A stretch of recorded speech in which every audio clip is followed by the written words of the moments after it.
Salut Hassan et bienvenue sur notre plateau. Je suis très contente de te recevoir parce que j'ai toujours, enfin pas toujours depuis, ça existe depuis 1997 je crois.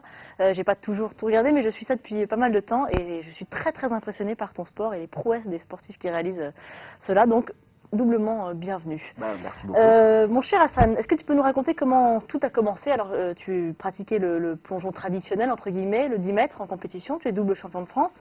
Et comment on en est venu à te dire, tiens, ça ne me suffit plus, ces piscines avec ces plongeurs pas assez hauts, je veux faire de l'extrême? Comme tu disais, donc j'étais dans le circuit fédéral. Moi, j'étais spécialisé à 10 mètres. Et puis, j'ai eu quelques petites blessures. Et puis un soudain ennui qui est arrivé. Le monde fédéral, c'est assez fermé. Le plongeon, c'est pas un sport super connu. Les compétitions, les championnats de France, par exemple, avec 10 Moi, personnes. Je regarde, par exemple, j'aime bien. Il devait être 10, voilà, il y en avait voilà. Et donc du coup, là, je m'ennuyais un peu, j'avais quelques problèmes physiques. Et en fait, je suis allé faire des spectacles dans le sud de la France. Au mois de juillet-août, j'étais étudiant et je me suis dit, à la place d'aller bosser dans un resto ou quelque chose comme ça, j'allais faire des spectacles de plongeon. Et la cerise sur le gâteau du spectacle, c'était le plongeon à 25 mètres. Donc c'est comme ça en fait que j'ai commencé. Je rappelle que c'est entre 27 et 30 mètres, c'est ça en gros? Ouais, c'est entre 26 et 28. Donc du coup 10 mètres, ça devient vite un petit plongeon ridicule. C'était pas la même chose en fait. Ouais. C'était pas la même chose. Donc en fait j'ai commencé à faire des plongeons à 25 mètres en spectacle. Et puis en 2003 en fait j'ai eu la chance d'être invité par Red Bull pour ma première compétition. C'était Red Bull Monte Carlo et c'est là, c'était à 27 mètres, c'était en 2003. Et depuis, je suis resté dans le circuit. En fait. C'est l'élite, parce que le circuit, ce sont 12 plongeurs, c'est ça, jusqu'à présent. Ça change un peu l'année prochaine. Exactement, là, on a fait... c'est vraiment l'élite mondiale. Ouais, c'est l'élite mondiale. On a commencé en 2009 avec les Red Bull Cliff Diving. On a fait 2009, 2010, 2011 avec 12 plongeurs. L'année prochaine, 2012, on part sur 10 plongeurs. Par contre, avec 4 wildcards, ça veut dire qu'il y a 4 plongeurs en fait qui changent à chaque fois. D'accord. Et donc c'est très sélectif puisqu'en fait les 6 premiers, tu m'expliquais, du championnat sont sélectionnés d'office pour l'année prochaine. En revanche, les 6 derniers doivent se battre avec d'autres concurrents et ils en prennent que 4 dans les sélections qui auront lieu fin janvier, c'est ça? Exact. Ouais. Il y en a plus de 4 par rapport à l'année dernière, ils en prenaient 6. Là, ils en prennent plus que 4. Donc là, la bataille, elle va être un peu plus compliquée, et surtout que le niveau, il n'arrête pas d'augmenter chaque année. Et c'est pourquoi? C'est pour avoir un certain turnover, pour pas lasser les gens de... C'est pour pas lasser les gens, pour pas lasser les plongeurs. On imagine que s'il n'y en a que 12, ils doivent forcément être juste excellentissimes. Ouais, mais aussi, non, ce qu'on recherche aussi, c'est vraiment de pérenniser le sport. On veut pas faire des championnats du monde sur 5-6 ans. Après, une fois que les plongeurs sont blessés ou trop vieux, il y a plus... Justement, on sait c'est vraiment dur de monter à 27 mètres, de faire de grosses figures et les rentrer correctement, c'est vraiment délicat.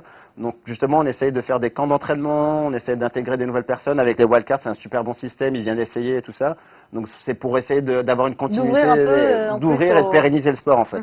D'accord, ce qui est bienvenu. Et toi, tu as 31 ans, c'est ça? Exactement. Et donc tu es relativement jeune dans ton sport, je crois. Ce qui est étonnant, ça veut dire qu'il y a vraiment une certaine maturité à gagner dans ce sport? Voilà, c'est ce que comme on disait tout à l'heure, en fait c'est une expérience à acquérir. Moi, 31 ans, en effet, je suis dans les plus jeunes. La maturité dans ce sport, a priori, c'est aux alentours des 35-36 ans. Parce que à 27 mètres, on ne peut pas plonger tous les jours, même si on a une plateforme à 27 mètres à côté de chez soi, ce qui n'y arrive pas, malheureusement. On ne sait jamais. Ils font des grands kiffs. Exactement. Et du coup, c'est vraiment, au niveau de l'impact et tout ça, c'est vraiment délicat. On rentre à 100 km/h dans l'eau. Donc, et puis la chute, c'est presque la chute, c'est en 3 secondes à peu près. Ouais. 100 km dans l'eau, c'est... 100 km dans l'eau, c'est... Physiquement, c'est éprouvant. C'est éprouvant, ouais. C'est un impact super lourd. Donc du coup, on ne peut pas s'entraîner tous les jours. À 27 mètres, on peut faire beaucoup de travail en amont, mais par contre, plonger qu'à 27 mètres, c'est un peu plus compliqué, d'où le nombre d'années pour avoir de l'expérience comme ça. Et donc toi, ton expérience du fait d'avoir travaillé dans des spectacles t'a servi énormément, j'imagine? Bien sûr, ça m'a servi. Et ça continue de se servir d'ailleurs. Exactement, en fait, j'ai apprivoisé la hauteur avec ça. Après, en spectacle, on fait des petites figures pas trop difficiles, des choses assez simples. Après, justement, c'est un travail en amont qui se fait en piscine, en salle de gym, justement, pour travailler les acrobaties. Et comment ça se déroule une compétition? Alors, vous êtes noté par des juges. On note quoi? Le style, l'efficacité, la rentrée dans l'eau? Voilà, en fait, on a 5 juges. On est noté de 0 à 10 par deux tranches de 0,5. On enlève toujours la note la plus haute et la plus basse, histoire d'avoir un équilibre. Chaque plongeon, en fait, a son propre coefficient de difficulté. T'as un premier plongeon imposé et après 2 libres, c'est ça? Non, maintenant, c'est 2 plongeons imposés et 2 libres. 2 libres. 2 libres, en fait, ça dépend si on passe en finale ou pas. D'accord. Donc, en fait, en gros, c'est 2 plongeons imposés un libre. Et puis les 6 premiers passent en finale pour faire le refaire dernier un libre. livre. Exactement. Et là, tu tentes des trucs Et incroyables. là, bah, de toute façon, sur les 2 livres, c'est là où c'est là où il y a les plus gros tricks. Mais Ouais. sur les plongeons imposés, c'est ce qu'il y a, c'est ce qu'il y a le plus élégant parce que c'est toujours des figures aériennes, des gens sont bien tendus, c'est vraiment joli à voir. C'est aussi critiqué dans le bon sens, mais enfin, jugé comme le plongeon traditionnel que tu as pratiqué en compétition pendant de nombreuses années, c'est-à-dire on regarde les pointes de pied, c'est très Exactement, important. exactement. Les juges, en fait, ils ont 3 critères. En gros, quoi. Il y a le départ. Faut avoir un départ qui est pas trop proche du tremplin, Mhm. mais pas assez loin. De toute façon, le départ, c'est la base du. C'est ce qui fait tout, C'est oui. ce qui fait tout. Si le départ est Tu sais mauvais, de tout de toute suite si t'as façon, loupé, oui. voilà, exactement, T'as exactement. 3 secondes pour te dire bon, Voilà, pour c'est prier. fini. Et du coup, après, la partie acrobatie, donc là, les juges regardent si on a bien les pointes de pied, si on a bien les jambes serrées, des choses comme ça. Et puis à l'entrée à l'eau, en fait, on rentre toujours par les pieds déjà. Et puis moins on fait d'eau, mieux c'est. Donc Oui. là, Sauf que parfois la mer est très agitée, donc on ne sait pas si.